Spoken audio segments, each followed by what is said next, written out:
All right, ladies and gents, boys and girls, happy Thursday, October the 6th, 2022. What is going on? Chris Phillips here, the Daily Crow of the Spurs Up Show. Appreciate you all tuning in. I see Panic Ritter, Stephen Borville Jr., Jeff Gullidge, Gad, Chuck, Todd Smith, Noah Johns, Cody Gaskins, Hunter Herlong. What is up? Appreciate you all tuning in. Also, all those in the Big Cock Club Discord, over the TDC Questions channel. The TDC Questions channel to be sure your questions are answered there. Guys, we got a lot to get into here on this Thursday. T-Man, Heath, Travie, what is up? What is up? Appreciate you all tuning in. I see y'all are digging the cap today. Actually, my first time really rocking this. I bought this a while ago. I'll shout out my guy, too, here on this broadcast. I was supposed to go back to a Braves game or go to a Braves game back in spring or something. And I saw this hat. You see it's got the World Series patch. It's outlined in the gold. Saw this hat over at Dick's Sporting Goods and thought, you know what? I'll go ahead and snag that because I think we're hitting the Braves game. Unfortunately, we never did. But this bad boy's just been sitting in the closet. And I figured to celebrate the end of the regular season and also the Braves clinching the NL East, I figured why not? I actually had the Beamer Ball hat on like 2 minutes ago. And right before I was like, you know what? I'm like, you know what?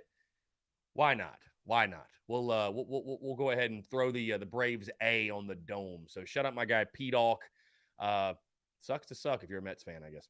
Anyways, guys, I do want to hear from you. We got a lot to get into. Obviously, the big news in last night, Will Levis and his status, the Kentucky quarterback.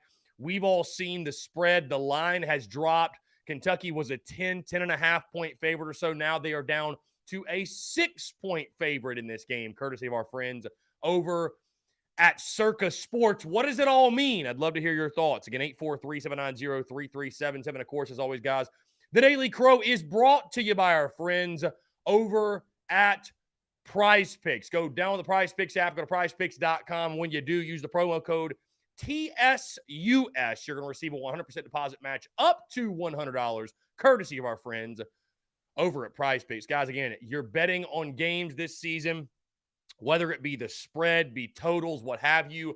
Why not bet on prop plays with our friends at Prize Picks? Again, you can bet on anything. College sports, MLB, NHL, NBA, NFL, you name it, they've got it. And guys, there's tons of money to be made. So many of our listeners and fans of the show have made money with our friends at Prize Picks. So again, that is promo code TSUS over at Prize Picks. Download the app or go to prizepicks.com and use that promo code to get a 100% deposit match up to $100. Guys, again, thank you all so much for tuning in. We're taking your questions, your comments, your calls, 843-790-3377. The phone lines are open here on a Thursday, of course, today at 1:15. We've got my good friend JC Sherbert joining the show, and I'm really, really excited. Yeah, Jeff points it out. Really excited to get his thoughts, his analysis on everything, obviously, with the news of Will Levis dropping. You know, what is his status for the game? What's he hearing? If Kentucky has to play their backup quarterback, they will turn to a redshirt freshman by the name of Kaya Sharon. I believe that's how you say his name, Kaya Sharon. He has never thrown a pass in college. So, you know what's funny about this, though, and I saw it all over social media, and I already said this on Twitter, but it's funny. You know, you hear this news, and you would think Gamecock fans would be jumping for joy and be excited and fired up. I've seen more people freaking out that Will Levis isn't going to play. And that just shows you how much this fan base has been beaten, battered, and bruised over the last couple of years or so. I mean, it really is just crazy. But either way, Kentucky's a banged-up football team. I've got South Carolina on the plus 10.5. They now sit as 6-point underdogs or whatever. CBS Sports, somebody said CBS Sports is 4.5. Whatever the total is, whatever it says, the spread has dropped, a ton in this ballgame. By the way, guys, let me update tomorrow's schedule because, unfortunately, I think I got a lot of your hopes up for tomorrow, and there's been a change of plans. So, wedding festivities this weekend for yours truly, right? Wasn't exactly sure what the schedule was going to be. We were supposed to play golf tomorrow. That got canceled. And so I thought, okay, I can stay back at home. I can do the live show 12 to 2. We can do everything as normal. And I'll head down to the rehearsal dinner, all that good stuff. You know, guys, at times, and you know what the beautiful thing about this is, the fortunate thing, I built this business to a point where I can take a day and I can shuffle things around and shift things around. It's why I always tell you guys, you know, the beauty's in the banter and rolling with the punches, and you guys certainly do that. So with that being said, could I do the Daily Crow tomorrow as normal, noon to 2? Yes. Does my family need my help tomorrow, setting up for the wedding and getting everything ready and having the family all together? Yes, they also do. So here's what we're going to do for tomorrow. The podcast is going to drop as normal. I'm going to record the podcast. Podcast under the name The Spurs Up Show is going to come out on all channels as normal at 5 a.m. In regards to the Daily Crow, we will most likely, because I don't know what the schedule is for tomorrow, most likely will not air 12 to 2, right? So it's probably going to be very similar to what I was telling you guys what the original plan was. We're either going to do something in the afternoon when time opens up, or we might do a special TDC after dark tomorrow night, something like 7 to 9 or 8 to 10, or maybe it's only an hour long. But whenever I get time, we're going to do something. So I apologize to those in the TDC Questions channel. A little bit of a false alarm, but, you know, again, man, the family needs me. And, you know, it's one of those things, man. I think you kind of, you put things in perspective, and it's like one Daily Crow or my sister's wedding, right? And it's not even really, see, James says taking the day off. I mean, it's not really taking the day off, right? The podcast is going to drop, right? So, and we're going to do something. Let me just make that clear. It may not be 12 to 2 as normal, but we are going to do something. We are going to do something. So, I just don't exactly know what time it's going to be, and we will not be in studio. So you guys, again, I know y'all rock and roll with the punches. I'll let you know exactly what's going on. We'll get commentary from our good friend Jake Crane. If nothing else, I do want to get some quotes from him on the game. So really excited because I want to hear his thoughts. I want to hear his thoughts on what he thinks about tomorrow, or excuse me, on Saturday, South Carolina, Kentucky, in a pivotal game and a pivotal matchup. So, anyways, guys, would love to hear from you, your thoughts. Do you think it helps South Carolina? I don't know how you could say, I don't know how you could say it hurts South Carolina. I really don't. I don't know how you could say that. But it's so funny seeing the reaction from people, right? About Will Levis's status and him potentially not playing on Saturday. I think Gamecock fans are almost more concerned because now it feels like if you don't get the W, if things go awry and they didn't even play their starting quarterback, then what are you going to say? Right? Let's go ahead. We'll go ahead and jump the phone. Call from I Dig Music. I Dig Music. What's up, man? How are you? Good. Hopefully you can hear me. I'm in my truck. I'm going to try to keep this short.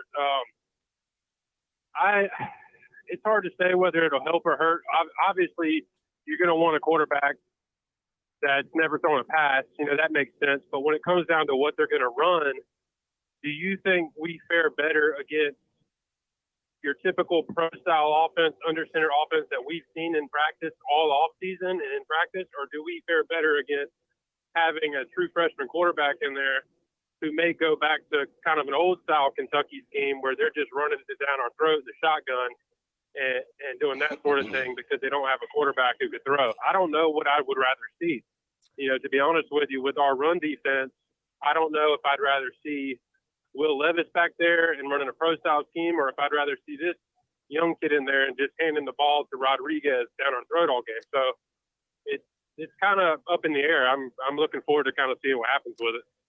You know, it's interesting about you saying that. I think Gamecock fans have just massive PTSD in this game. But, you know, you talk about the traditional Kentucky scheme, and I do agree with you, but do you realize Kentucky is dead last in the SEC in rushing yards per game? They're worse than us, which is hard to do. So I don't know if this is the typical Kentucky football team. We just feel like it is until proven otherwise, that they're going to be able to run the football, and until we stop somebody from running the ball who has a pulse that's not named Charlotte and SC State. So, you know, what's interesting about this game, man, something has to give, right? We don't feel like we can stop the run very effectively. and they have not been able to run the ball very effectively. So what gives? You know what I mean? Again, I understand the PTSD thing. And listen, I was in Baton Rouge when TJ Finley carved us up, and I understand the history against backup quarterbacks. But to insinuate anything other than this helps you is kind of crazy, I think. I mean, yeah, Will Levis is thought of, you might think he's overrated, but he's a first rounder. Like, he's thought of universally as a first rounder versus a guy who's never thrown a pass in college. So, yeah, I'll take my chances with the guy. Would you rather, even with the busted hand, even with his left hand busted up, though, you know, it's like are you getting the full Will Levis versus getting an offense that's just going to, you know, maybe they can't run the ball, but I think they're going to try. I think they're going to try their hand at it. Yes, I would rather face the backup, yes. Yes, I would. Okay. Yeah, 1,000%, yes. Because at some point he will have to throw it. At some point he will. So I would much rather face the backup. Well, let's hope that they kind of stick to the scheme that they run currently, and you know, and don't try to, you know, kind of like what we did when we had to play Dak. We kind of went to a simpler offense and ran the ball a little bit more. I don't know if we fare better against that type of offense or if we fare better against, you know, Will Levis going back and throwing it 30 times against our corners and stuff. So we'll see, but I'm gonna hang up and listen, man. Thank you. Yeah, man. I appreciate the call. I dig music. Always great stuff there. Yeah, I mean, listen, I'd rather go against the backup for sure. For sure I would. If you can't, and I agree, if you can't stop Rodriguez, and Thomas Walker makes the point as well, if you can't stop Rodriguez, none of it matters. Doesn't matter who's the quarterback, but you'd like to think at some point they're going to have to throw, and I'd much rather be going up against the backup. Yeah, for sure. And I see Austin Greer commenting he's not a first rounder. Well, Austin, there's many folk who would disagree with you that cover football for a living. So I don't know what to tell you, my guy. I don't know what to tell you. You got folks on telecast talking about he's the number 1 overall pick and he's been projected that. And so I don't know, Austin. It's your word versus theirs. I don't know. I don't know what to tell you. Anyways, guys, 843-790-3377. He says Kentucky's laughing at South Carolina fans right now. They have us panicked. I mean, they own us of late, so why wouldn't they be laughing at us? I mean, listen, I'm not saying the analysts are always right. I'm just saying, would I rather face Will Levis, who's an NFL player, or going to be one, or this backup that's never thrown a pass before? I mean, that feels like an insane question. That just feels like an insane question. Would you not agree? That feels like a crazy question. Cody Gaskins, do you receive or kick to start the game? Kick. Will, what's up, man? How are you? Living life, bro. How about yourself? I'm doing well, man. Appreciate you asking. What's going on? Just wanted to see what your perspective is on the points drop on the spread and the rumors out there that Levis might have an injury. What was it, like a shoulder or something? They're rumoring. I've heard ankle, man. I don't. We'll get more from JC Sherbert later because I think he's probably heard a lot. But yeah, I've heard ankle. I don't really know. Something outside of the finger. I mean, listen, it's a big blow for Kentucky if that's the case. I understand that, you know, what their identity is, but you look at Kentucky's numbers this year, and they're dead last in the conference in rushing. So they've been leaning, 86 yards per game. They've been leaning on Levis this season. So, I mean, you know, it's crazy. You look at the numbers for Kentucky. They're not very good. But they've been leaning on Levis. And so, yeah, I mean, the last caller just asked me, would I rather go up against, you know, Levis or and it's crazy, man. I mean, it really goes to show just how deep the scar tissue is for this fan base when they're literally shitting a brick that a backup's going to start instead of Will Levis, a backup that has never thrown a pass in college. So who would I rather have start? Yeah, I'd rather face the backup. Yes, I'd rather face the backup. Yeah, no kidding. So, and I think that's the reason. I mean, I think your starting quarterback's worth 4 or 5 points in a game, and you know, in regards to Vegas standards. And so I think that's why you've obviously seen it drop. I mean, I've seen Circa Sports, who I use every week, at 6. Somebody said CBS Sports is at 4.5, whatever it's at. I mean, it's dropped immensely. So, But I will tell you this, Yep. you know, I confidently on the Wednesday show and yesterday's podcast said plus 10.5.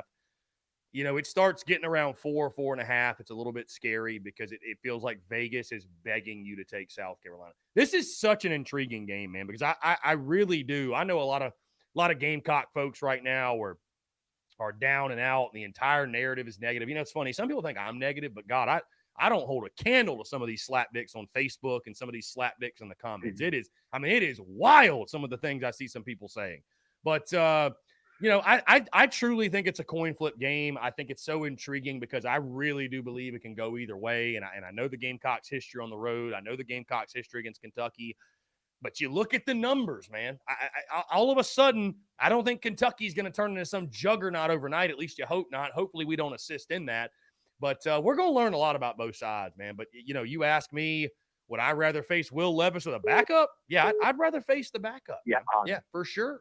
Yeah. So I think that's why you're seeing the huge point spread drop, is because I think it's more likely than not that Will Levis will not play, because Vegas isn't stupid. They're not going to play themselves out of money. So, yeah, I think that's why you're seeing casinos out of making wrong decisions. Right, for sure. So, real quick, I think the rushing numbers are a little skewed for them though, because Rodriguez was that not Rodriguez's last? That was his first game back, right? That was his first game of the season. Yes. Okay, and he ran it down our effing throats last year, so that does have me a little worried. But dude, if Levis doesn't start, I'm feeling real good about that game.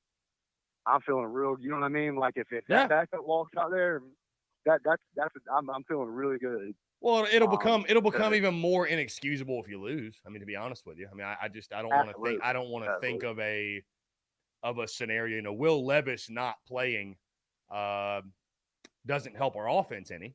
So, you know, we still got to go out there and score. But yeah, I mean, certainly, man, you think that if he can't go, it's a huge factor in the game. But in my mind, over the years, Kentucky has beaten us 90% of the time with the guys up front and running the ball. And that's really what I'm the most worried about. Now, don't get me wrong. Obviously, Levis is a really good quarterback. But I'm not as worried about the pass game as are we going to be able to stop that run? You know what I mean? Like, that's really going to be the key to that game, man. Can we finally stop it? But yeah, anyway, that's the key. Chris Rodriguez. I was just going to leave you with this. Chris Rodriguez in his career against South Carolina has averaged 7.6 yards per carry against the Gamecocks. So yeah, you got to stop him. I believe it. Got to stop him. Yep. I believe it. All right, brother. I'm gonna jump off here, brother. Later. Hey, I appreciate you, man. Thanks so much.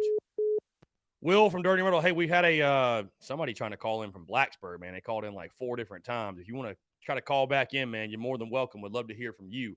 My guy Chase in the TDC Questions channel says 2.9 yards per carry. I'll bump it to 5.5, knowing our luck and how bad we've been at stopping it. Sucks to suck. Yeah, Craig, somebody does want to talk for sure. I don't know. He must have something to say. I don't know.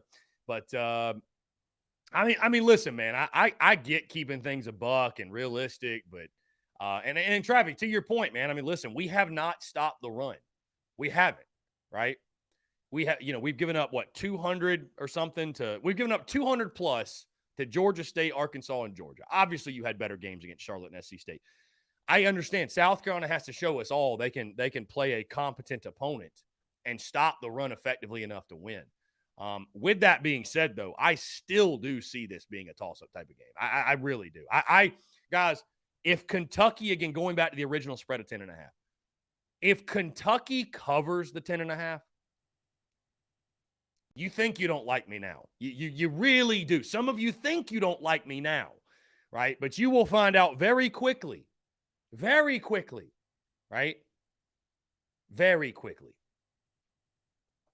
It will be unacceptable, bottom line. And now with the news of the backup quarterback probably getting the start, it's going to be unlikely, I guess you could say. Or maybe it's a huge smoke screen by Mark Stoops, and it's gamesmanship, and if it is, then I guess you just, say it's a hell of a play. But, stopping the run is going to be the key. Stopping the run is going to be the key.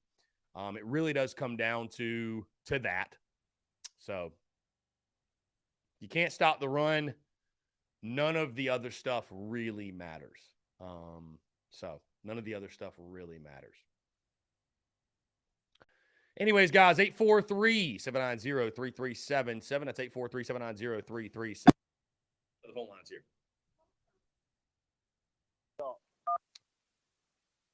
P-Dawg, what's up, my friend? How are you?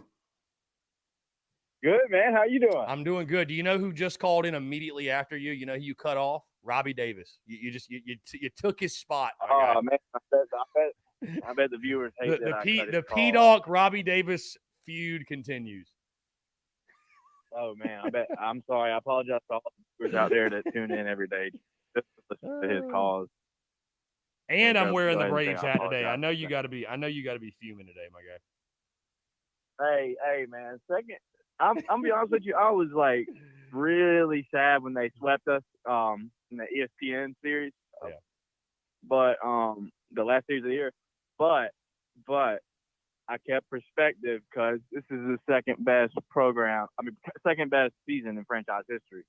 So Crazy I to really win. can't To win 101 games and not win the division. I mean, that really is wild. Yeah, exactly. I mean, bro, the Braves played at a 71 winning percentage rate from the start of June to the end of the year. The Mets didn't blow anything. The Braves just, kicked ass up from that point on and never slowed up. So, I mean, I really ain't upset about it anymore, especially, we ended up with the same record. Yeah, if we took one, we'd be division champs, but, it is what it is. I don't really care. We get playoff baseball. Tomorrow, right? Is it immediately starts? Yeah, Jeez. Oh, yeah, man. P-Dawg's going to be locked and in. every day, too.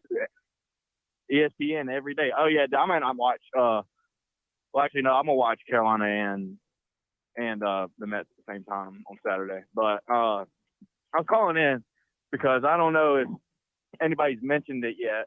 It probably has. I haven't been able to tune in. I'm on my lunch break right now. The only reason I'm optimistic, and it's not that Kentucky's quarterback is out, or it's not that their backup quarterback's starting. That's not the reason I'm optimistic. The reason I'm optimistic is because we played on Thursday. So what does that give us? A mini bye week. Did you hear the second part of that? Bye week. Bye week sat. Bye week Satterfield turns into Spurrier 2.0. All right. Fat can't get his head out of his butt at any other time. But, hey, you give that man more than 7 days to prepare, shoot, it's game over. All right, so I'm being really optimistic about that. And it's got nothing to do with their backup quarterback. It's just bye week sat, baby. Let's ride. I mean, that's fair. That's fair. We've seen Satterfield with more time. He shoot, hey, you really want to give that man a month in between games like for the Felt Bowl. Yeah, if only we had a month in between games, that'd be great. Hey, since Kentucky's quarterback's out, maybe we should start Dak Joyner at QB. We'll just really make it a crazy night in Lexington. We'll just all right, Reichard.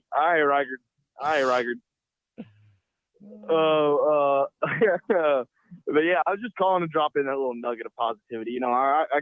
I get perceived as the most negative person on the planet when it comes to Gamecock football. Probably second most negative to me, but it's all good. What about bye week? What about bye week Clayton White? I was just about to say that. All right. Somebody told me that Kentucky averages the least yards per carry in the SEC this year. They are averaging the least rushing yards per game for sure. I know that 86 yards per game is where they sit. Oh yeah. You see, the only issue is what are we in rush defense? Right. So something's got to give. We're like last, aren't we? Or 13th? Yeah, like I said, something's got to give, no doubt. Something has to give. Yeah. They're about to have a mid-off, those two groups. They're about to have a mid-off. The battle of mid. Oh, man. So, yeah, they were talking about it yesterday. I was like, dude, every time we play Kentucky, that they just lean on us. And it's never a blowout. They just lean on us, keep it a one-score game, 2 o'clock. And then the next time we look up, there's 50 seconds left in the fourth, and we're down a touchdown, and we lose. Yeah, I think that's where a lot of the feelings on this game are coming from. Like if there was a way where you're able to just look at this game from the scope of just this year in this game, I think the outlook's a lot different. But it's because of the history. And which you just can't ignore, right? But it's when you factor in the history and you factor in how bad we've been on the road, and it's like those things point to a not successful night Saturday. And it's like Clemson. You know, you got to get the monkey off your back. Or A&M. It's just a monkey on your back that whenever you line up against these teams, they bring their A game, and you bring about, you know, your C minus game, and you don't bring energy. So you got to find a way to just get through that. And the only tip I would give, this is going to sound like a Booger Davis tip, but the only tip I would give is play better. Like Buck Showalter says, play better. Now, if South Carolina stops the run and they score more points than Kentucky, they will win the football game. We want to stop the run and run the ball. All right. Well, let's look. Arkansas, Georgia. Oh, but hey, Charlotte, SC State. You know, that was pretty cool. One pretty cool 2 weeks. But anyways, I just want to come in and drop that little nugget of positivity. My nugget of negativity is I need Clayton White to call 4 quarters, and I need the defensive tackles. The ends haven't been really bad this year, except for when Strong went down. You know, Edmonds not great, but Birch has actually been really. Every time I've seen Birch and paid attention to him, he's actually been very fine this year. It's just the interior, the nose tackles and defensive tackles are just none of them were in a double team, and they always just get leaned on and pushed back. Got to change this weekend, man. None of them want. Yep, got to change this weekend. And then everybody, all the Gamecock Nation wants to come sprinting to Zach Pickens' defense, and Zach Pickens is soft. I'm sorry, he's soft. And MJ Webb's harder than Zach Pickens, but MJ Webb's just horrible. You know, he's been here since the South Florida bowl game. If you ain't figured it out now, then when are you gonna figure it out? But yeah, I just need some answers on the interior D-line, and I need Clayton White to call 4 quarters. And by week, Satterfield has me a little bit more optimistic than I like to be. All right, I'll let you go, baby. P-Dog, I appreciate it, my guy. Pleasure talking with you. Sorry if I went on a little booger. No, you're Hey, by the way, one last thing before you go, just because you asked. Kentucky, 14th in the SEC, rushing yards per game, 86.8. South Carolina, 13th in rush defense, 185.4 yards per game. Do with that information what you will. It's not even a battle. It's not even a battle of the mid. It's a battle of the ass. Oh man! All right, well, hey, let's just roll them out there on the field and see what we can throw together, man. Let's let Clayton White cook. Because Clayton White deserves as much as the criticism as Marcus Satterfield does, and people will hate me for that. People will hate me for saying that about Clayton White. But Clayton White shut down 7-5 ECU, 6-6 Auburn, Brian Harson's Auburn, 6-6 Florida, and 6-6 UNC. We got to do better. We got to have a chance because. You know what you're going to get with the offense. You know what you're going to get with Satterfield. You know his first 2 drives are going to be scripted, and they're going to be scripted horribly. All right, so you know if I'm a pitcher and I'm facing a Cy Young winner, right? I know I need to go put up a few zeros to at least give us a chance. To start the game, I need to put up at least a few zeros, and that's what we got to see out of Clayton White. Nobody's a bigger Marcus Satterfield fan than Clayton White. Just saying. Yeah. All right. I'll let you later. All right, P-Dog. Appreciate you, my guy. Hey, great stuff from P-Dog. And, I've talked about that a little bit this week, but you look at this game, guys, something's got to give. Something has got to give. Kentucky dead last in rushing yards per game, which feels so weird to say, but they are. 86.8 yards per carry. Yards per game. See, I messed that up. Let's turn to the whole line. Call from Robbie Davis, Zaxby's Hall of Famer. The Zaxby's Hall of Famer, Robbie Davis. What's up, man? What's the big idea of P-Dog picking me? Was P-Dog picking at me? I don't know, Robbie. Everybody picks at you, man. It's all right. P-Dog, all I'll say is you're lucky we're friends, and I love you like a brother, seriously. Okay? Because I don't let just anybody pick at me, okay? You gotta be my friends in order to pick it. So I can handle it from you and P-Dog, but anyone else, that's a no-fly zone. But I just wanted to say, if this is the case that Kentucky is starting a freshman, okay, Saturday night, if that really is legit and it ain't, and they're not just blowing smoke in our faces, and then all of a sudden Will Levis is starting Saturday, okay? But if that freshman is starting Saturday night, if I was Clayton White, I would do everything within my power to stop the run and force that freshman to make a decision and force Kentucky to pass the ball.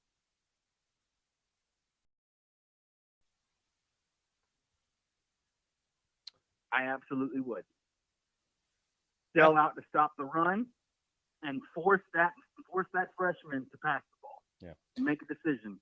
And eventually that freshman is going to make a mistake, and we're going to cause a couple of turnovers. I mean, I think even if Levis was playing, my guy, I think that should be the plan of attack. I think you need to. I mean, that would be the plan regardless, but I'm just saying, especially with a freshman in there. I'll ask you this, Robbie, and I'll ask everybody this. Make him uncomfortable. I'll ask you this, and I'll ask everybody this. As I was talking right before you called in, Kentucky is dead last in rushing offense. You're 13th in rushing defense. So something's got to give. What do you trust more to give?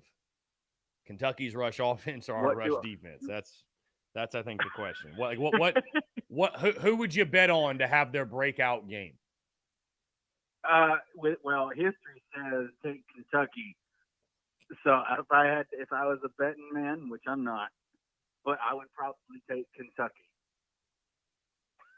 Which is fair. I mean, I think most folks probably would. I mean, I wanted to pose that question to you. Oh no, and I gave you an honest 100% no BS answer. If I was a betting man, I would take Kentucky to basically run it down our throats, because history says that's what they're going to do, is run it down our throats and force feed us Rodriguez, whether we want him or not. But if we can somehow make that freshman QB uncomfortable and make it to where it is an obvious no BS passing down, and we know a pass is coming, I would tell one of my linebackers, go hit him. And I would tell my secondary, you do not let a person with a Kentucky helmet pass you, and we're going to make sure that he gets popped every time he's back there, because he's a freshman. Okay, he's never experienced a game environment yet, as far as I know. Okay, so I would be like, hit him. Okay, because if you hit him enough, he's gonna make a mistake and always get happy feet back there and do something stupid. And I truly think that we are going to probably get a turnover or two that could swing the game, and we will wind up. I still think we'll lose 31-28, but it'll be much closer if stuff like that happens. Yeah, I mean, it's interesting, Robbie. Like I was just talking to Piedmont about it. But I'm a little conflicted about this game, just in the sense of, if you look at this game from a tunnel vision type perspective, like if you tunnel vision this game and you block out the history and you block out the all of the negative numbers, I guess, and trends. Like, if you just look at this game and the numbers of this season, and like, it doesn't, I mean, I look at, like, it's truly a toss-up game. Like, this looks like one Carolina should be able to win, and you want to believe they'll be able to win, but you can't not pay attention to the history and the numbers and the trends, because those things help us determine what's going to happen in each game. And so South Carolina very well could win this game. Like, I genuinely sit here right now. I'm not lying. I'm not lying. I genuinely sit here right now. I'll be recording tomorrow's podcast this afternoon, and I don't know what my prediction is yet. I really don't. I know I'm going to pick a close game, but you know, Cody Gaskins is someone who comments in our Big Cock Club Discord. And shout out to Cody. And Cody is known Cody's known for being a little on the conservative side of predictions. That's putting it pretty kindly. I think Cody right now is locked in for a 4-8 finish on this season. So to say that his expectations are low is putting it kindly.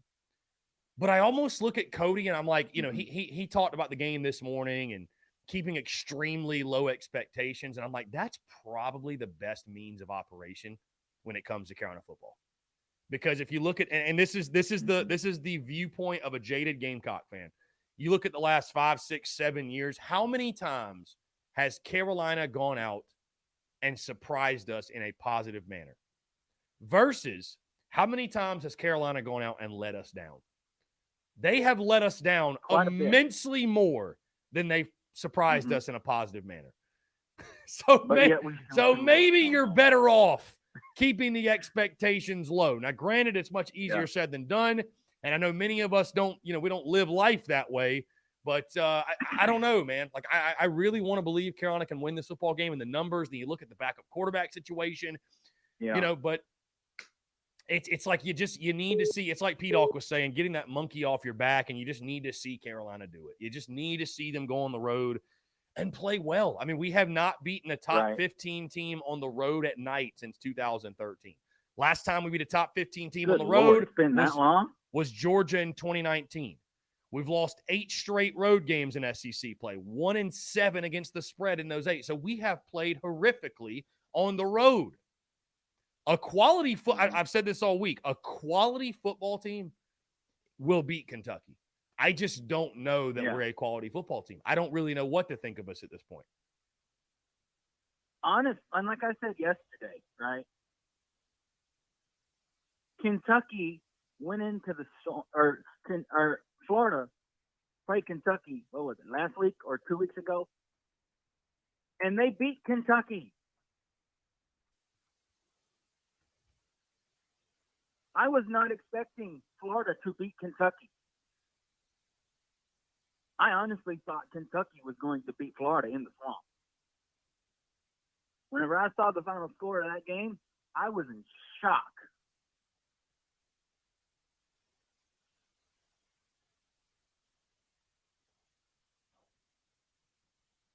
And like you just said, South Carolina football has let us down more times than not, but yet we keep showing up 7 Saturdays out of the year, going to 7 home games, and some people go to all the games, including the away games. Okay, and like I've heard you say this before, insanity is doing the same thing over and over again and expecting different results. Okay, that is the definition of insanity. All right, I just want to see us play with our hair on fire and beat Kentucky's ass. For once, going to a game and beat somebody's ass. That's not South Carolina State, and that's not Charlotte.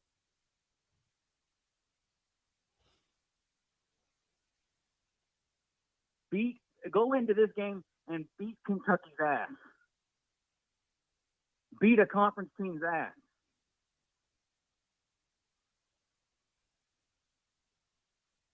Did I pick us to lose by 3? Yeah.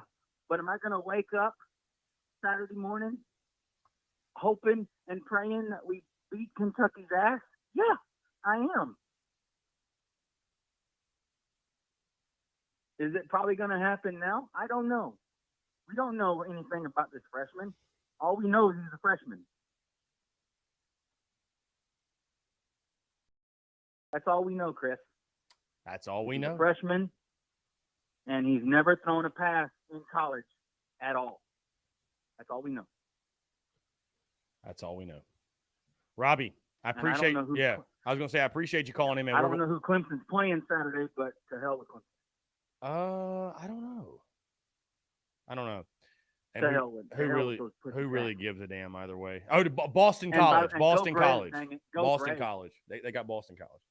Go Braves. And go Braves. Doggone it. And go Braves. Keep it chopping. Go Braves. All right, buddy. Have a good weekend, and you stay safe. And have a good one. Robbie, I appreciate you, my guy. Always a pleasure. Great stuff. Going to try to squeeze in a couple more calls, guys, before we get into JC Sherbert's conversation at 1:15. I saw some of you asking. Yes, JC will indeed, excuse me, join us. He is actually up in Kentucky on the Bourbon Trail, but he's going to take time to talk Gamecocks in Kentucky with us. We'll get him in and out probably about 20, 30 minutes or so, whatever. Kind of the norm, but excited to get JC's perspective on the game and just his overall thoughts. Guys, on that note, hey, let's go ahead and knock out this break. We'll jump into this call. Call from John Edward. John Edward, what's up, man? How are you? Good. Yeah, side note, it's really been slow at work, I guess you could say, but I've been getting off a lot really late, but that's beside the point, so I thought I'd call in because I'm already home. I was listening to you on my way home, actually, and I heard you say some people in the fan base are like, I guess you could say, I think you said scared that it's possible that Levis could not play on Saturday. I was going to say about that. I'm just the kind of guy that, like, until, let's just get this straight for everybody. Until we hear officially Saturday, or let's say tomorrow or Saturday, until we hear officially he is out, I mean, he's not listed as doubtful. He's listed as questionable. And I guess I'm the kind of guy that's like, until we hear he's out, you can't, I guess, assume he's not going to play. So you think it's a smoke screen by Mark Stoops then? Probably 50-50, I guess. I mean, I don't think I'm scored like some people are that, don't think Levis isn't going to play, but it's just like I don't want to like assume he's not going to until you hear Levis isn't going to play. And I mean, like you said, I'd rather face the backup too. And I think I'm one of those some people in the fan base that, like, if you beat Kentucky on Saturday, if he doesn't play, it's like, is there like an asterisk next to it? But I think at this point, I'm like, why would this fan base not take a win over Kentucky with either way if Levis plays or not? Like, take it either way. Yeah. I will say this, John Edward, to the point of Levis. I don't think Vegas would drop the line as much as they did if they felt confident he was indeed going to play. Or at least play and be healthy. He might play, but I think it's obvious he's not going to be 100% Will Levis. Yeah, I didn't notice anything against Ole Miss where he, got hurt not in the finger, because I was actually out running errands Saturday, the beginning of that game on Saturday when they played Ole Miss, and I got home and I saw a picture of my dad told me he dislocated his finger. And so I didn't notice anything the rest of the game that he got hit, or maybe he got hit on that final play when he fumbled. I don't know. I didn't notice anything, but hey, I'm like I said, I just want to like I said, I'd rather play whoever this backup is, but and honestly, me, I'll wait and see if. I mean, it might be a smoke screen by Stoops, it might not, but I just don't want to I don't want to assume anything today and be like, oh, he comes outside, he's going to play. Right. That's just me. So, I mean, I'll take a win over Kentucky even if he doesn't play. Trust me, I have to stick of listening to them. I'll take it. Yeah. If he doesn't play. Oh, I don't. Yeah. I mean, I saw some people complaining like, well, if we beat them, they're going to say this about the win. I don't give a damn. I just want to win. Me either. I don't give a damn. Me either. It's, so yeah, I'll take it if he doesn't play. But yeah, one quick thing, I'll jump off. I know probably other people on call before JC calls in. I hope you have a great wedding weekend. And actually, tomorrow I'm not going into work because my boss told me I don't have to come into work tomorrow. It's nothing health-wise or anything, but she told me you don't have to come in tomorrow because I told her, hey, I'm going to Greensboro tomorrow afternoon for the. I know some people probably don't care about them to mention anyway. I'm going to Greensboro tomorrow with my grandfather for the Celtics Hornets preseason game. Okay, very good. That's what's up. I forgot NBA's getting going. God, it's crazy. I know, it's like you got all these things overlapping, which is crazy, and the Braves don't play till Tuesday, so I guess college football and NASCAR will have much more attention this weekend, and I mean, Braves don't play till Tuesday, which that was incredible. Win the division again, and you were giving Pete Dog a hard time, but it just felt good to win the division again. I'll say that. It did. It did. It did indeed. Yeah. Hey, let me ask you, Yeah. Hey, let me ask you this real quick, and I'll get out of here. You probably don't follow it closely as I do. I follow the whole season. Well, a lot of people don't, but let me ask you this: just from a glimpse, do you think we're better than last year's World Series team? I mean, I like you said, man, I don't follow it on a day in, day out basis. So Mm-hmm. Yeah, I couldn't give you a fantastic answer. Okay. So I guess we are. I mean, it's a different team. No Freeman, but Acuna's healthy. So also no Albies. Yeah, I felt so good. So yeah. I'll say about Ronald real quick, and I'll get off. I felt so happy for him. He caught the ball the other night to the division, and someone pointed out on the TV broadcast that Ronald Acuna's junior season last year ended on that field last year with the ACL, and then this year he gets to catch the out, which is pretty cool. Yeah, life comes full circle indeed. Yeah, good for him, and I'm happy for the kid, and I think next year will be 100%. So. Yeah, I think I'm going to stick with, even if, I'll go back to Levis real quick. Even if he plays or not, I think I'm going to stick with, us winning the game if he plays or not. I mean, you got to stop the run, period. Yeah. Because I don't think the receivers are as good as last year. So, I don't know. That's from afar, but I don't know. Yeah. I don't think the receivers are good as last year for them. So, you got to stop Rodriguez first. Indeed. John Edward, I appreciate the call, my guy. Yeah. Really, really good stuff. Yeah, no problem. But, dude, see you. Yeah, man. We'll talk soon.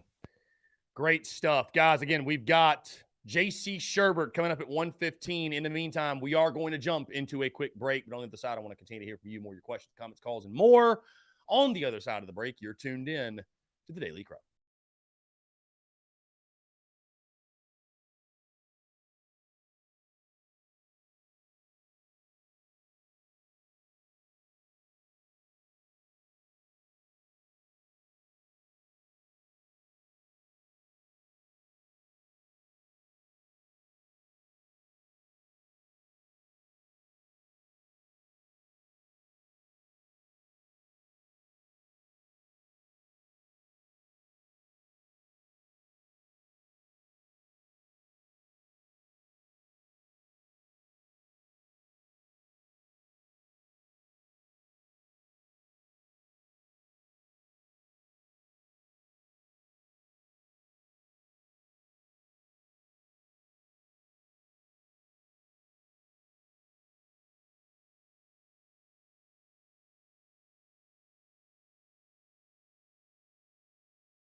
All right, guys, we're back. Taking your questions, comments, calls, 843-790-3377. That's 843-790-3377. Again, we got JC Sherbert upcoming in about 20 minutes or so. In the meantime, I'd love to hear from you, your questions, your comments, and your calls.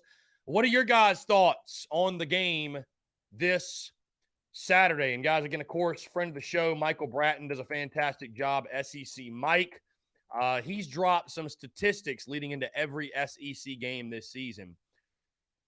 And as I told you guys, Saturday night in Lexington, something's got to give. Kentucky ranks 14th in the conference in rushing yards per game, averaging 86.8.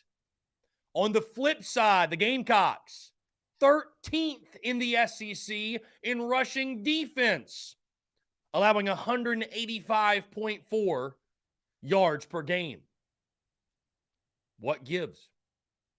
What gives on Saturday night? Who has their quote-unquote breakout game of the season?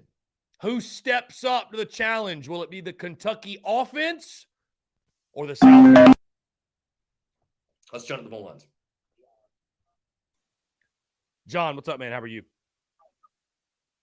Doing good. I just have one quick question, then I'll hang up. I just want to hear your answer. If this year's football team played last year's football team, what would your score be? Appreciate your time. Thank you so much. I appreciate the call. If this year's team played last year's team, we talk about the battle of mid. Now, that is the battle of mid right there. No, that's a great question. Man, that is a really tough one. Can you imagine Marcus Satterfield against Marcus Satterfield? The stadium would like melt pretty much. I would say, I think this year's team would beat last year's team. I believe it or not, I do. I don't allow one Mayo Bowl to you have to recall last year's team. You do. You have to recall last year's team and just how porous they looked at times. I mean, really, truly. I think it'd be a damn close game because it's the tough thing is it's practically the same teams. They're practically the same except a couple of guys. So give me this year's team by a field goal. No, give me this year's team in a 7-6 slugfest. Yeah. Anyways, guys, I think it's interesting when you look at the strengths and weaknesses in this game and just, like I said, what gives. Kentucky, the worst team in the SEC in rushing offense, and you're 13th in rushing defense. What gives? Somebody's going to break through. Somebody's going to have a good night, right? The numbers, what does it all mean? What does it all mean? So let's see.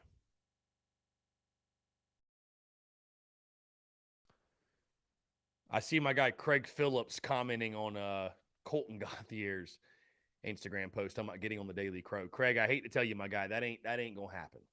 That certainly ain't gonna happen. I'm gonna just leave it at that. Let's see. Luke RJ said one more thing before I get out of here, Chris, and then he didn't say anything. So I don't know what that one more thing was from Luke RJ. Greg Bedinger says, previous caller right about the offense, we kind of know what we got and what we will score. If the D can stop them any, we will have a chance. Do we know what we have and what we'll score, Greg? Do we know for sure? I don't feel like I know. Cavassier Smoke is out. Is that correct? Cavassier Smoke? I heard he was questionable, so that would not surprise me. They're banged up, man. Kentucky's banged up. Kentucky is very banged up.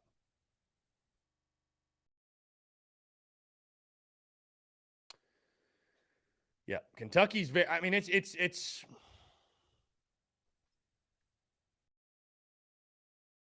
and I understand, Courtney, that Rodriguez has been out, but still, it is shocking to see Kentucky dead last in rushing.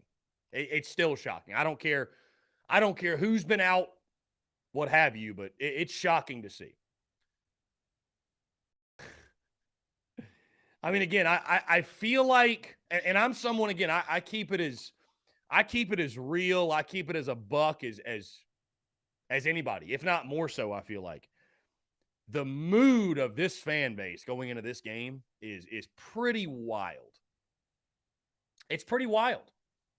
I'm not sitting here saying we're going to win, guys.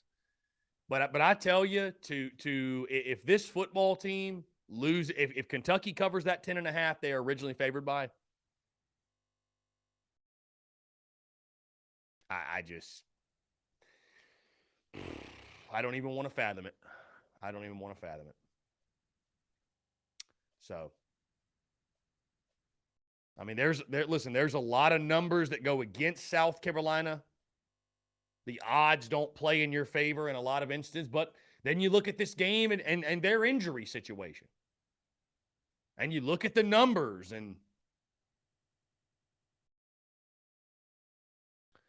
Michael says, no excuses this week. You've had more time to prepare for this team. If we don't see continued improvement and ultimately a win, it's going to be a long 2 weeks. Michael, well said, and it's going to be, you are correct, my guy. If Carolina goes out there and lays an egg, looks putrid against Kentucky, I mean, it's going to be a really brutal 2 weeks. Really brutal. And again, I will approach this thing, and I'm we'll cross the bridge when we get to it, but I will approach this thing on Monday, and we're going to have a real honest convo. A real honest convo about this football program. So,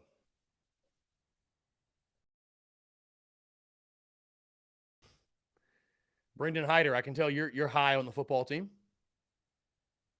Hot dog water. Again, guys, JC Sherbert going to join us in 15 minutes. We have jumped into our second hour here on TDC. Appreciate you guys. Also, the podcast will drop tomorrow. Full breakdown of the Gamecocks game in Lexington.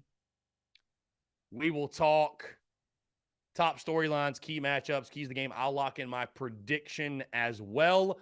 Our good friends over at Saturday Down South, Keith Farner, has dropped his prediction. Let's see what he's got. Let's see. Get this. Under Shane Beamer, the Gamecocks are 0-4 against ranked teams and have been outscored 176 to 64 in those ball games. And I think, you know what? Like, you hear that stat. I think that's why people are frustrated. Because anytime we play a team that's worth a damn, we don't just lose. We get our brains beat in. Saturday Down South picking Kentucky to win this football game 30-17, which is not an unfair pick, but that is their pick. Let's jump to the phone lines. Call from Chase Floyd. Chase, what's up, man? How are you? Out here working. I don't know how good service I might have, so I'm gonna try to be real quick. And like some of these callers that tell you they're gonna be quick 4 times before they finally hang up. I just wanted to give a prediction. I was gonna wait till tomorrow, but with this Will Levis news, I was gonna go ahead and get it in because I know everybody's kind of on their edge of their seat with this information in different ways, point of views. Originally, I had 31-20 Kentucky, just because like I've told you last week, with last 2 weeks being reps for this week, it's a big game. And for us to go out there and prove, all of us fans that, we can do something on offense and stop somebody on defense. But with the Will Levis news, I still see it being like a 28-24 Kentucky game, just because when I look back last year, Will Levis didn't beat us. We didn't capitalize on turnovers, and Chris Rodriguez smashed us in the mouth I know that they're, like I said in the Discord, 2.9 yards a game, and you're echoing the last in the league at rushing. But we'll make them look like all Americans just because we always have. And I want to be wrong. If anybody's listening to me, I want to be wrong. But like you said, and other people, we've been jaded. I've lost too much money over the years on us. So prove me wrong, because tomorrow or Friday or Saturday when I wake up, I want to be wrong, and I'm going to be yelling "Go Cox" the whole time until the game's over, because I want to be wrong. But show me something. I just don't see. And I just don't see it. Doesn't matter who's at quarterback. We haven't stopped anybody at running the ball out. That's been a decent competition game for us outside of the cupcakes. So it's time to put up and shut up on both sides of the ball. You have every opportunity to be better and to win this game. Defense has to step up in a big way because I do feel better with Levis not being back there, but he wasn't the issue last year. I was at that game, and I was trying to pull up stats, but I am working to try to see what he did last year. I don't remember any off the top, catches or anything. I don't know if you recall. I know they beat us with rushing and field goals. We like long field goals, and so I think it'll be tight. And we'll just see what happens. And if, in my opinion, what last year's team versus this year's team, I don't know, man. It would be a 7-6 ball game, but I feel like last year our defense had a lucky wishbone up its ass to where we got so many turnovers to where I might give them the edge in that department. And that'd be the 7-6 difference. All right, buddy. Have a good day, and everybody listening, if you haven't already joined the Discord, Nick Cock Club. That's where it's at. All right, man. Have a good day. Chase, you're the man. I appreciate you, man. Thanks so much. 28-24, what he's got now with Levis being out. My guy John Rice asked, what's the deal with Gauthier? No, no deal with Gauthier. I'm just saying, like, people that are currently on the team are not going to come on the Daily Crow, John. It's nothing. I mean, we've had Colton Gauthier on the show. I'm just saying, like, people that are currently on the team, that's not going to happen. That's not going to happen. They're not going to come on the Daily Crow, man. Anybody who's currently on the roster, their USC would never allow it. So, no, we're good. We're good, but, let's see. Yeah. Anyways, I think a lot of Chase's comments are valid, and, he talked about being a jaded Gamecock fan. Cartwright said, I wonder why. Because they don't like that I tell the truth, Cartwright. They don't favor that. They don't like that. And here's the thing though. I had opportunities to get a couple of the current guys on the roster on for interviews over the summer. And with NIL, they wanted to charge, and some of the rates I was hearing, $500 for 15 minutes. I would never, because even, I'd love to have Shane Beamer on the show just because it'd be a cool thing, right? And it would help spread the message of what he wants to do and Gamecocks football and all that. But guys, building, I don't,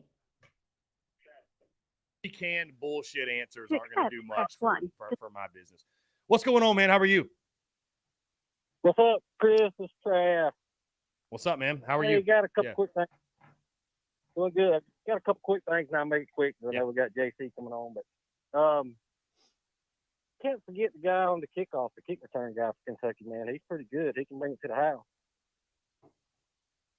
Yeah, special teams will be a major factor for sure. Yeah, I mean, it's, that's a facet of the game you need to win, no doubt. That is a facet of the game. Beamer ball needs to shine bright Saturday night for sure. I think, I also think, with Levis, if it's just a finger, man, I see him playing. They may put the freshman kid in, but if they get behind, they're going to bring him in if it's just a dislocated finger. I mean, I see him playing. And also, my opinion is if I see Rattler get down in the first half, I think we should bench him. Put Doty in. What's it going to hurt?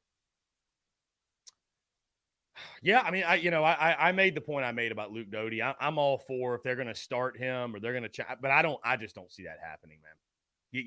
You went out there, you sold out to get Spencer Rattler. NIL's a thing. I can assure you he didn't come here for free. So you invested everything to go get Spencer Rattler. They're not going to bench him. They're just not, man. Unless he gets injured, they're not. So my point with Luke Doty was simply, when you got these high and mighty folks about be a teammate, dude, it's a business.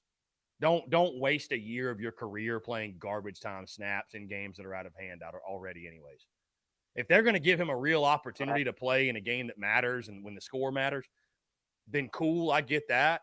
But I just have an open, honest conversation about coach. Like, listen, man, I value my college experience and my years I have to play, and I don't want one of my years to be for 25 pass attempts and couple rushing attempts, and that's it. I mean, you know what I'm saying? So I just, I hear what you're saying. Listen, I would, and I will eat crow if so, but I can tell you this, my guy, I would not have made Beamer Rattler merchandise if I thought there was even a remote chance they would bench him. So I just think Doty brings another.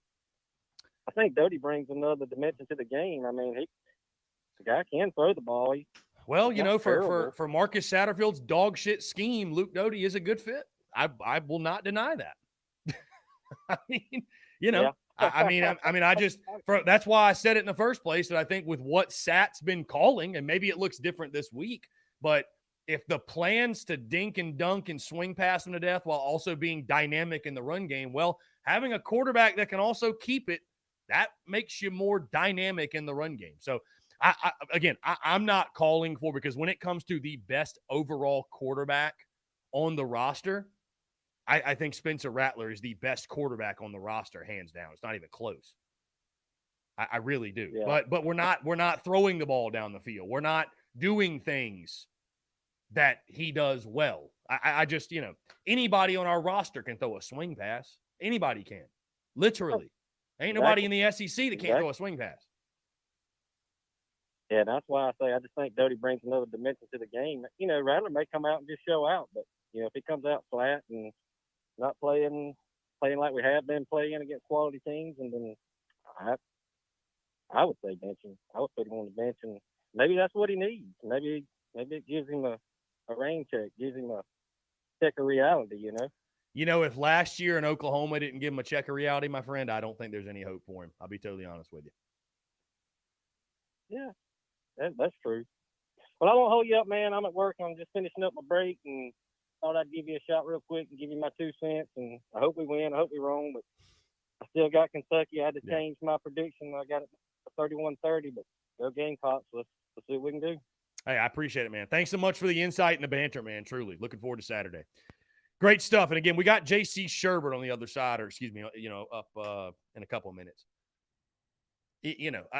Guys, I'll eat crow if it's necessary, but I'm telling you right now, there ain't no damn way Spencer Rattler's getting benched. I mean, there ain't no way. He would have to literally play so abysmally that I don't even know if abysmally is a word. He would have to be so abysmal. I don't see it.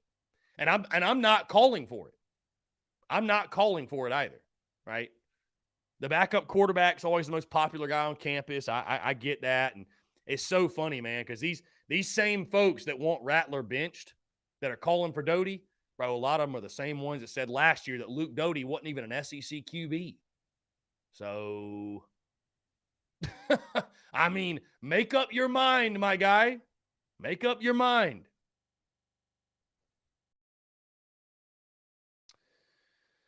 Anyways.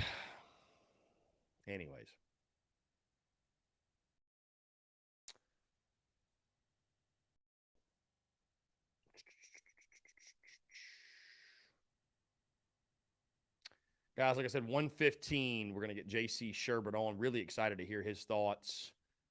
I'm going to go ahead and fire him the link over. Like I said, guys, the most intriguing thing to me, is the battle in the trenches and the battle of Kentucky's porous run offense against our porous run defense. The Cats being dead last in rushing offense, South Carolina 13th in stopping the run. Something has to give on Saturday night. What will it be? Who has their breakout game? I think one of those two units is going to show out. I just don't know who it is.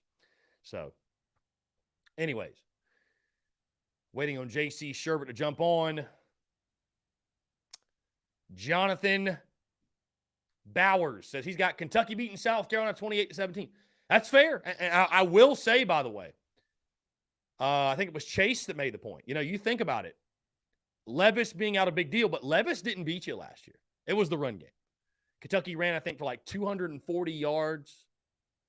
You ran for 56 or something. So, I mean, this series has been all about the trenches, man. It's been all about physicality. It's been all about getting a push. And, yeah, we will see if that is the case yet again this year. All right, let's go ahead and get him on, guys. A minute early. He joins us every single Thursday.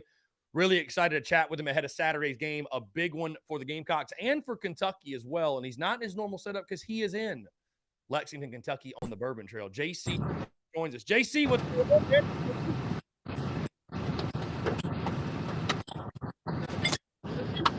See if JC's got good enough service. Hey, what's going on, man? Just right here on. Am I in? Yeah, you're in. You're in. What's up? Hello. There we go, man. My bad. I'm on I-64 heading towards Lexington from Louisville. I got 3 bars, so I think I'm good for now. Awesome. Well, JC, again, I appreciate you taking the time, my friend. Safe travels to you and yours. I see you got the puppy in the background, so I'm sure it's a full family affair. But, we'll go ahead and jump right into this thing, JC. Talking, South Carolina State, Charlotte, the quote-unquote cupcake part of the schedule is in the books.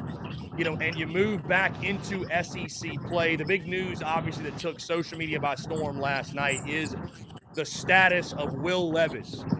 The line in Vegas has dropped from 10.5, all the way down to 6. Anything specifically you're hearing on the Kentucky quarterback and his status for Saturday? I think it's highly questionable if he plays, just based on this is not inside information from Kentucky necessarily. It's more I sort of know who their media are that are connected, and it's sort of an impression I get from what they're saying. Also, the guys in Vegas, Chris, it's their job to learn these things, way before we do, so they can adjust that line. And they all took it off the board last night. It was around 10.5 and came back at 6. And so I tend to think it's, he may go, but I tend to think it's pretty questionable if he plays tomorrow night. I think that's a huge break for the Gamecocks, because if you think about 2022 Kentucky, okay,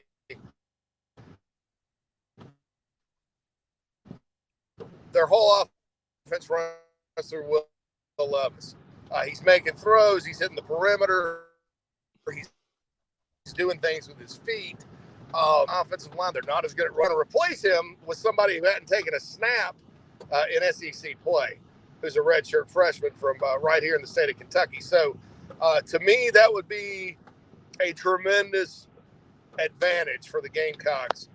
If what I consider to be, if not their very best player on offense, one of them, a top 2, at a critical position like quarterback, given their offensive line issues, given the fact I think Carolina can get pressure, given the fact I don't know that they're necessarily going to line up and run it all over South Carolina like many people think. You take him out of the equation, all of a sudden that equation changes, I think, quite significantly for this football game. Yeah, you mentioned the way, JC, that Will Levis has carried Kentucky, and that's because the Wildcats rank dead last in the conference in rushing offense. How surprising is that statistic to you? Because I tell you, I saw that early this week, and I nearly couldn't believe it, because you think about Mark Stoops' coach football teams, the physicality and the toughness and the run game, right? What their identity is and the way they pushed the Gamecocks around 7 of the 8 last years when they won. How surprising is it to you that Kentucky's taken such a major step back in the running game? It's somewhat surprising, when with Rodriguez out, you take him off the field, you're going to take a hit, but Cavassier smokes a good back, and right. Levis is running it. And I think that it's one of those things, Chris, where Kentucky has recruited very well on the offensive line the last couple of cycles, right? But as we all know, you don't just step in as a true freshman, no matter how talented you are, or as a redshirt freshman, and replace some of those 4th and 5th year guys they've had and not miss a beat. Plus, they've been banged up. My understanding is their right tackle, the starting right tackle, will probably miss this game this week for Kentucky as well. So they're going to have another new face out there. Now, I think that new face may be a 5-star true freshman that they got out of Indiana this past class. But I think they're a year or two away up front from getting back to where they were. And that, along with Rodriguez, and really sort of while it's kind of the same idea of a system, it is another new system that they installed with their new offensive coordinator after Liam Cohen left last year. So I think there's a lot of things that go into it. Now, can they line up and run the ball Saturday night? Yes. I think that South Carolina has to prove they can stop the run. And you got to get Rodriguez on the ground. He's a tackle-breaking machine, right?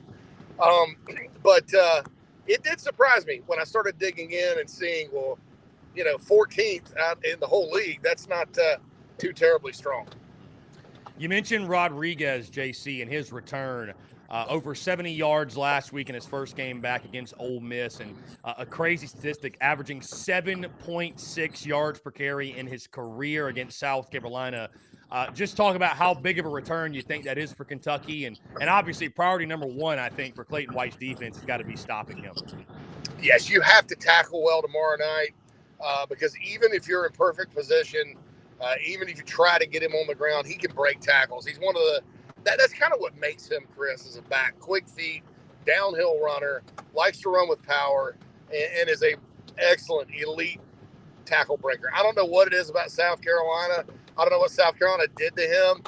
He's from the state of Georgia, so maybe he's mad that they didn't recruit him.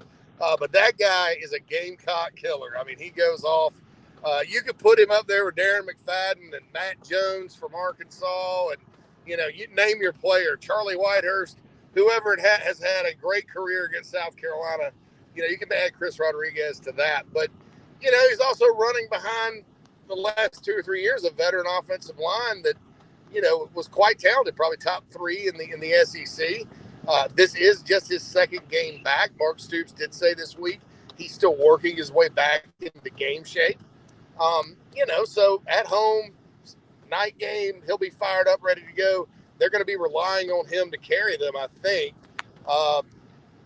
The athletic, the idea that they may get in the Wildcat a little bit kind of frightens me. But as we're all scared of that, right? But, I think that it's just a different, there's 11 guys on the field. It's a different offensive unit than maybe the Gamecocks faced last year when Rodriguez basically ran at will at Williams-Brice. Now, JC, Kentucky's dominated this series of late, right? 7 of the last 8 they have won. I'll ask you this. Are South Carolina fans making too much of this game this weekend? Because you talk to different people, and many folks are labeling this the most important game of the season, and it feels like the season's sort of at a tipping point for a lot of people. But I ask you, do you feel like folks are putting too much stock in this one, or is the pressure and I don't even know the word for it, but is the mood around this game, is it warranted? Is it that big of a deal? I think it's more of all right. So yes, I feel like people have made too big of a deal out of it. But I think I said this on the show Wednesday, Chris. It doesn't really matter what I think because it's taken on the life of its own. Right. People are sick of seeing bad offense, and people are sick of losing to Kentucky. That's just something that drives Gamecock fans crazy. So it's all kind of come to a head right now. If they were playing Texas A&M this week, I don't know that there wouldn't be some cautious optimism. But I think that, here you go again with this team that even when you're a better team than they are, they tend to make you look bad, right? Make you look sloppy, make you make mistakes, make you go through a game where your all kinds of craps happen. And I think the concern is, oh, God, here you go again. With this, and this is not setting up good, and and it kind of magnified everything that was maybe negative against Charlotte and SC State. Just any little thing has been magnified. And I think it's just because of frustration. South Carolina loses Saturday night. Depending on how they look on offense, there may be some soul searching that has to take place, right? But there's still 6 more games. And you don't just throw in the towel after 6. That's only half the season. You go and you try to get it better and try to win and all that. So it's not over. But I think the one thing, too, Chris, is this.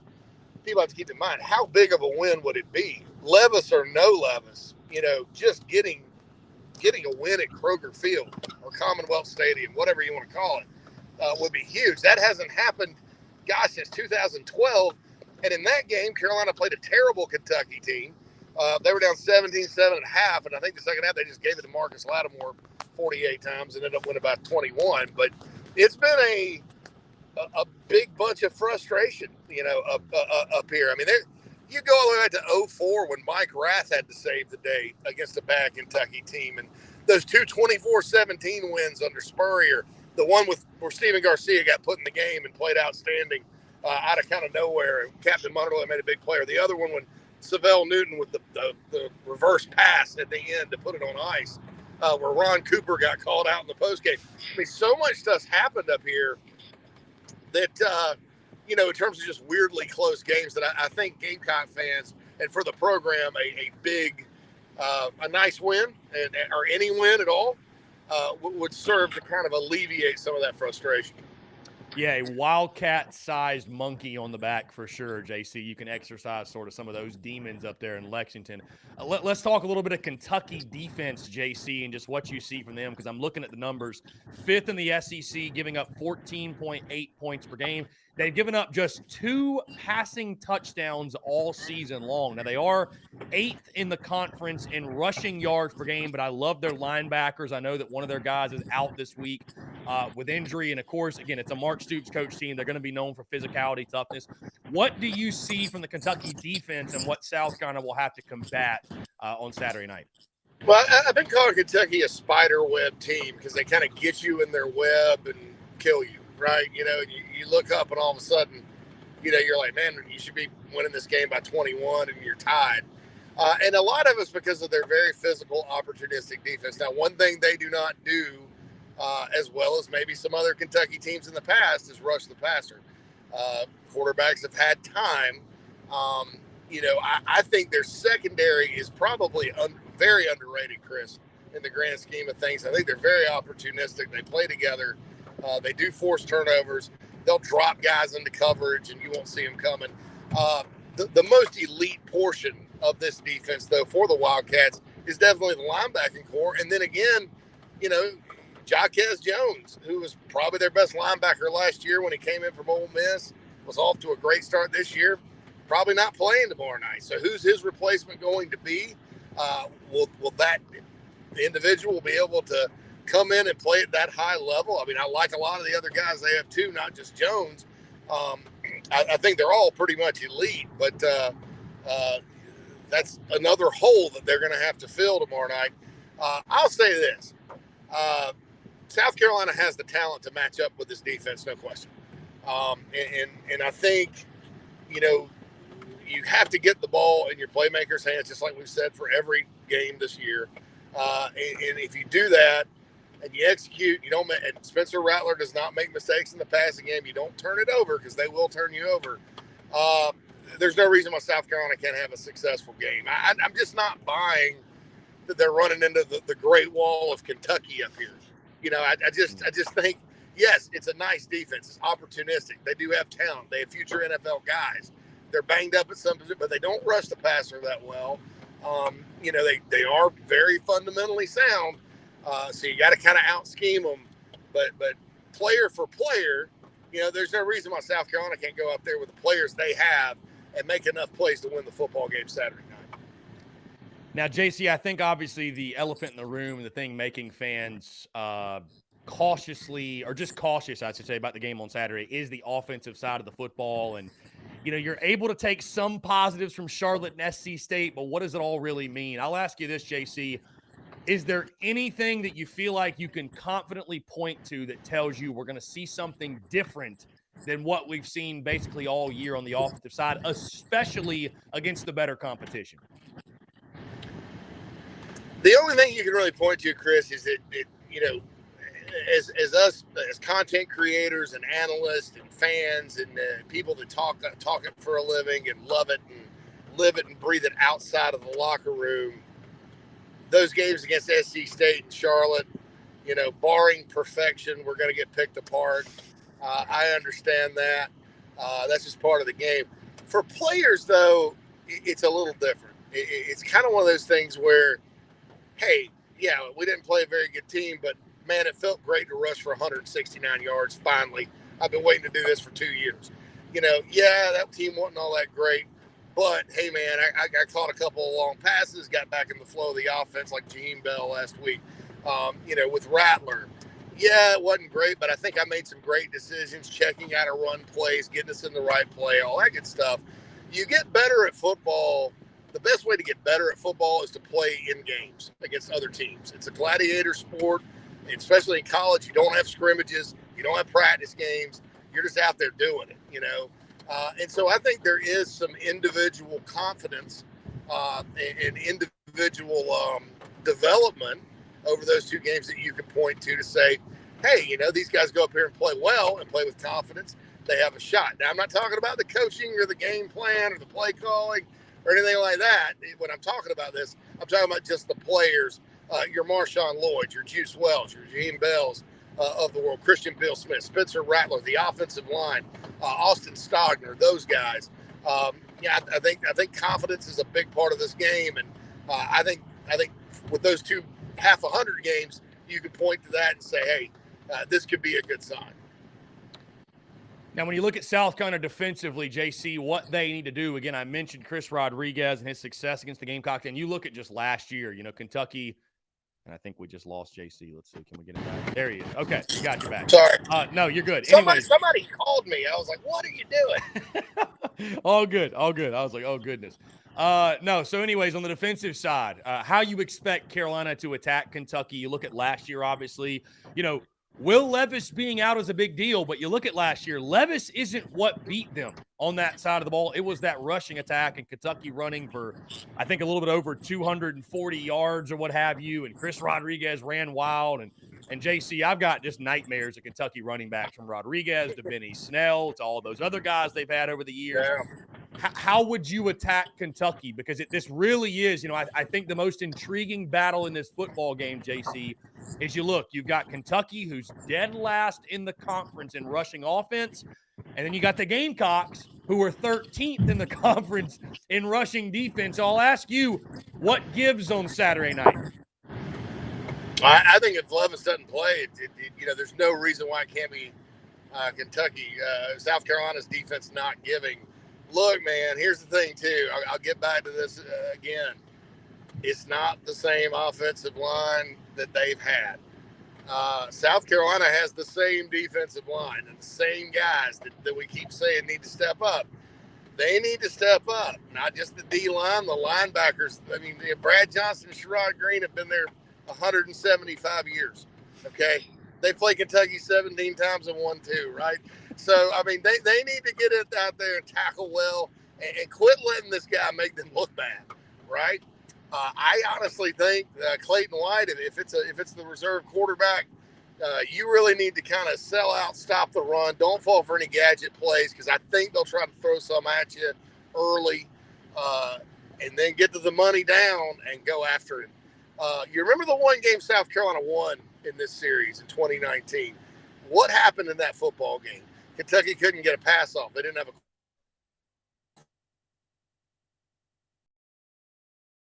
quarterback. And they went for 65 yards, right? So it's on 6 carries. But they hadn't figured out to put their receiver at quarterback yet.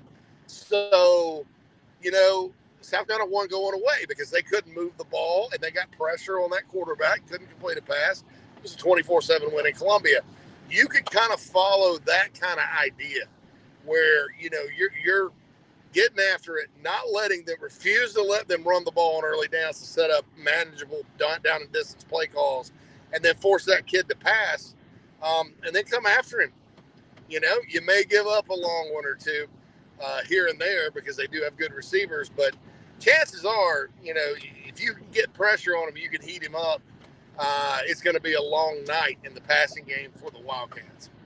You know, JC, I think what's so interesting, I think a lot of times sports fans, we make too much of numbers and trends and history, right? Because it really don't mean a whole lot what happened 20 years ago or 30 years ago. Like, we're talking about the 2022 Kentucky Wildcats against the 2022 South Carolina Gamecocks. And so if you look at this game from a tunnel vision perspective, like you just look at these two teams and you look at just everything. There we go. JC Muschamp Hackers, I apologize. Anyways, anyways, if you look at the game just from a scope of this year, these two teams, the numbers that go into this game, and especially the way Kentucky's banged up, I feel like there are a lot of reasons that South Carolina fans should be optimistic about the odds of going into Kroger Field or whatever the name of the stadium is and getting a W. However, it's hard to ignore the numbers and the trends because I feel like we felt this same way year after year after year against the Wildcats. And for whatever reason, every single year, at least 7 of the last 8, the Cats have got the better of you. I mean, you think of that, you think of 8 straight SEC road losses, and the Gamecocks have failed to cover the spread in 7 of the 8 in those.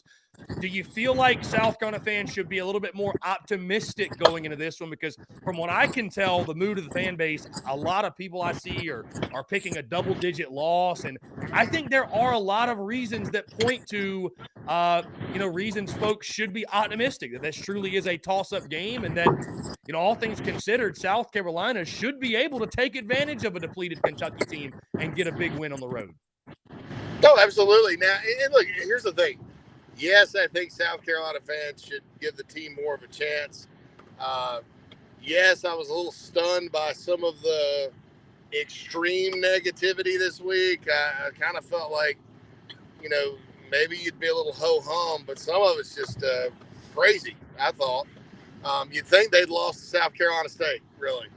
And so, yeah, I get that. But at the same time, I don't blame them. I mean, look, one thing Shane Beamer has to do, and this is Shane Beamer's job, right? Because a lot of people lump 18 games of the Beamer era into the Muschamp era, to the last Spurrier year, and it's all the same thing to them, right? They're really separate things. But you see some of the same trends. Can't stop the run on defense. Bad offense. What the hell play calling? That kind of thing. And so, I mean, the same thing's been happening. And so, Chris, I don't blame them. This fan base has had the rug pulled out from under it.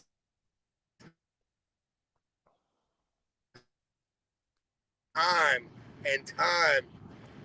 Job is to stop that and to take advantage of big moments and don't have like any more games like the Missouri game last year where you're sitting there going, wow, that was just a total letdown after beating Florida by 23.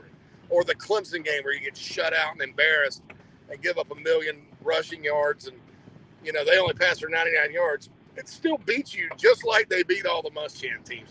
Those things are what I think this fan base is looking to reverse, okay? Reverse this thing with Kentucky, right? And Kentucky people probably tell you the same thing about Tennessee. Because as bad as Tennessee's been for the last 9 years, they're 7-2 against Mark Stoops in Kentucky. So I don't know what it is about them having Kentucky's number and vice versa. But, there's just certain times where, I mean, you can ask Bob Stoops and Lincoln Riley and Brent Venables about Kansas State right now. That's a team that's had their number. So I think solving things like this Kentucky situation, taking advantage of big moments, and tomorrow night is a big moment. It's a chance for the first SEC win, first SEC road win against a team that has a crowd in the stands since 2019 at Georgia. And it's a team that South Carolina fans are sick to death of losing to, and it's a team that's wounded right now. And so it sets up pretty well, right? But we all know that doesn't matter, and sometimes that happens. So, and Lady Bree here makes a good point. South Carolina did give that game away. I mean, I talked to some coaches after that game. They felt they should have won the football game at Williams-Brice last year against these guys. So, maybe that kind of gives you some confidence going in that, hey, let one slip away last year. Let's go beat them this year. Now, JC, the interesting thing, you've had extra time to get ready on the South Carolina side of things because of moving your game against SC State to Thursday night. I'm going to put you on the spot a little bit, JC, because I've gone on record and said that this is the game for me. If South Carolina goes out and looks anemic offensively, I will officially have just lost all hope and faith that Marcus Satterfield can get it turned around. And I feel like I've been as patient as any, if not patient than most. Your thoughts, if that's to happen? I feel like this is the make or break game for Marcus Satterfield. Is that too aggressive to say? And you've been more patient than me actually. I've had a lot of questions about the NFL side of things, the plan. Does this fit this program? Why would you ever want to run an offense that takes 18 games to get down pat in college football? There's a lot of questions, and there's some of the things you hear about this, that, and the other. Jaheim Bell, okay, over the summer, he's not a tight end. That was what I didn't say that. Mark Satterfield said that. All right, well, now they're challenged. We got to challenge him to be a complete tight end. Well, I thought you said he wasn't a tight end. Why does a player like Juice Wells have a breakout game? Who I think Juice is special, okay? I know he's special, right? Why does he have a breakout game? And the next game, he gets no targets against Georgia. And it seems like guys will have a big game and the next day they disappear. And I don't understand that. All that said, it can be reversed. Okay. So either my initial thoughts were right about this and it's just a dumpster fire and it's too complicated and they have no business running this style of offense in South Carolina ever, or I'm wrong and it'll start to click and be great, and I'll gladly take wrong at this point.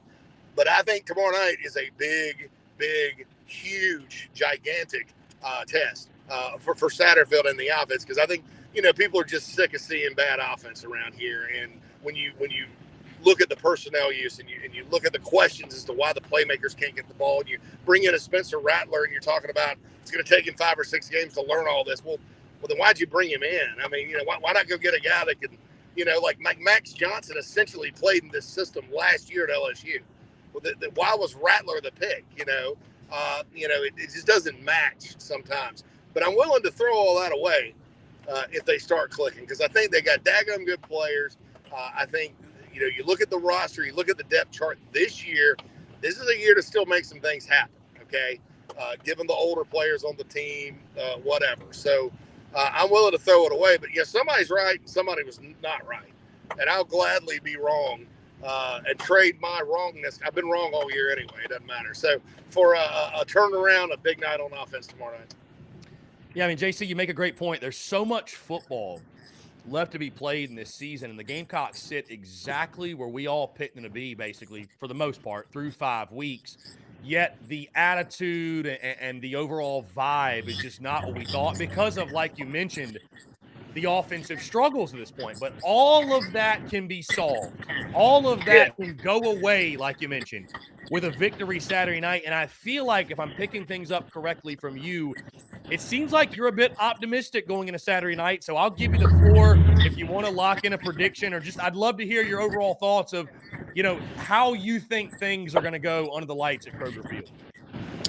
All right, so if Will Levis does not play, I'm going to operate under the assumption he's not. If he does, it could be a toss-up, because that guy's got special arm talent to where you can defend the play right, and he makes this unreal throw, and then that's a touchdown. So, but if he does not play, I think South Carolina's defense has a very good game.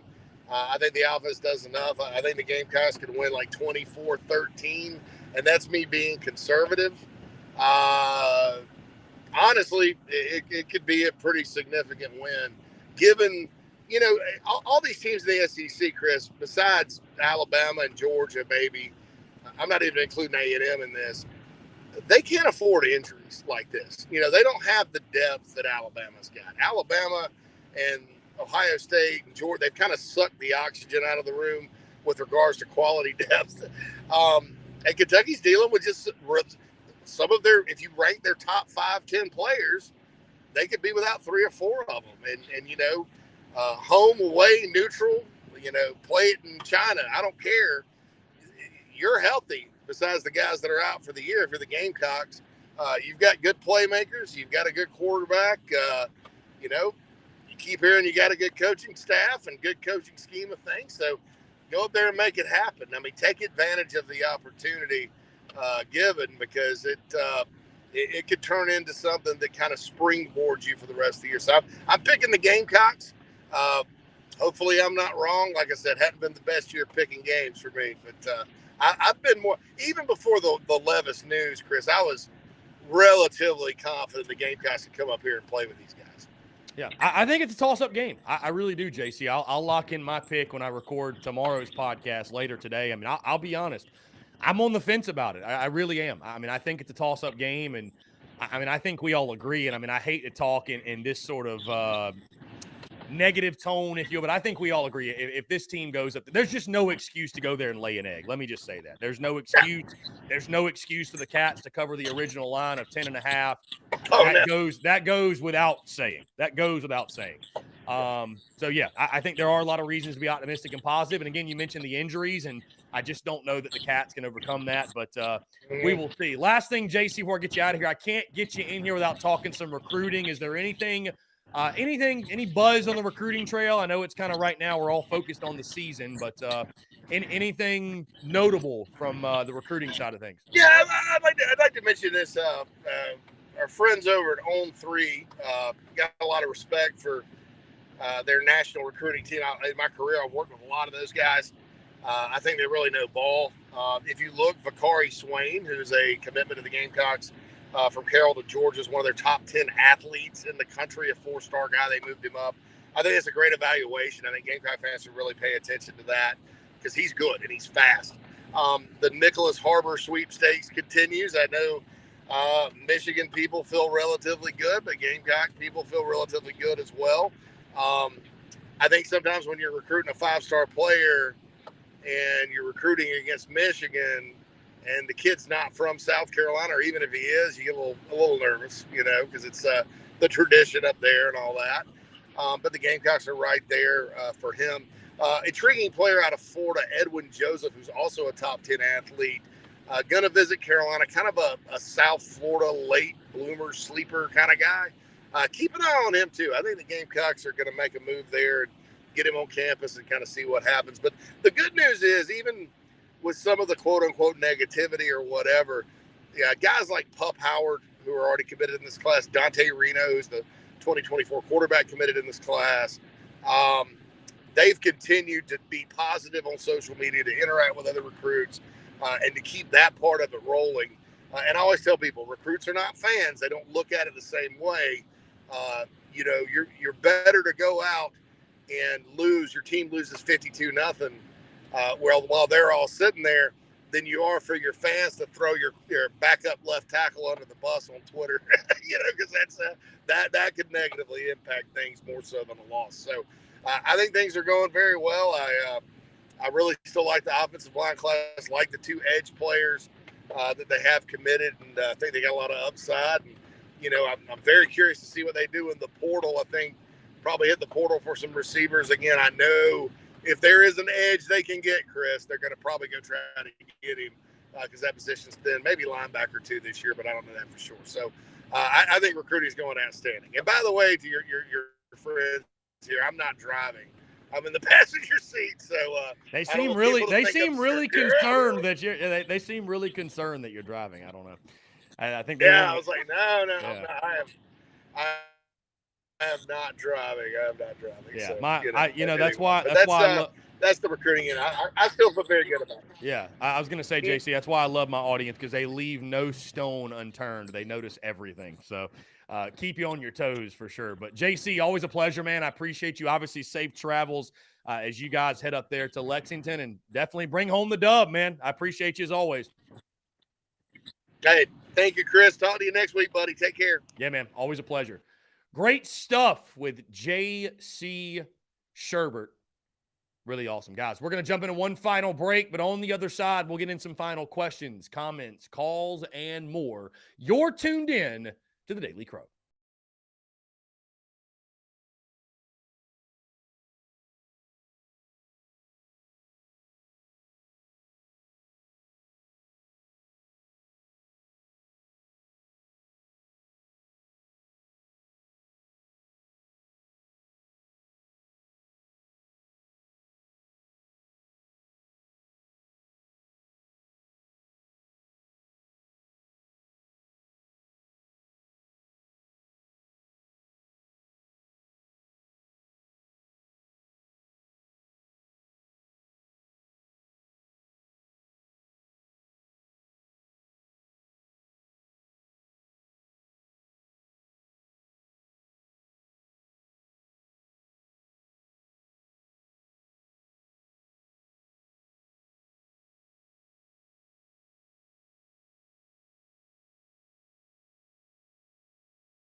All right, guys, we're back. Taking your questions, comments, calls. Final 7 minutes or so here on the Daily Crow. Appreciate you all tuning in. Guys, not looking too far ahead, by the way. Next week, obviously, the schedule will be different because it will be the bye week. So I'll let you guys know what the deal is in regards to the podcast schedule, TDC, all that stuff. Obviously, again, there will be no game because of the bye week. So, of course, that will change our schedule somewhat. I also want to say thank you to JC Sherbert for taking the time to chat. Always a pleasure talking ball with him, and always provides value to the Daily Crow for sure. Let's see. Travis says, have a great day, guys. Beat Kentucky. Indeed, indeed. Dirk the GOAT brought this up earlier, by the way, says that I think he was like scoffing at the fact that I said I'd been patient with Marcus Satterfield. Yeah, Dirk, I have. Yeah, for sure. I have not gone on some fire Satterfield tirade. I haven't led the fire Sat chants or anything like that. I think I've given Marcus Satterfield as much benefit of the doubt as anybody out there. I defended him all last year, defended him all preseason because of personnel issues in year one. And I mean, dude, I feel like we have given Marcus Satterfield ample time to show something on the offensive side. Bottom line, it comes down to having success. That's what it comes down to. That's what it comes down to. So, yeah, I think I've been pretty patient. I think I've been pretty patient with Marcus Satterfield and been much kinder to him than most of this fan base has. So, my brother comments, are you coming home today? Yeah, I'll be home tonight, Steven. Just FYI. I will be home tonight. Anyways, guys. Again, appreciate you all tuning in. We got 5 minutes to go. Yeah, JC Sherbert was not driving, guys. JC was in the passenger. Wyatt Williams says, do you like Under Armour as our athletic gear supplier? Excuse me.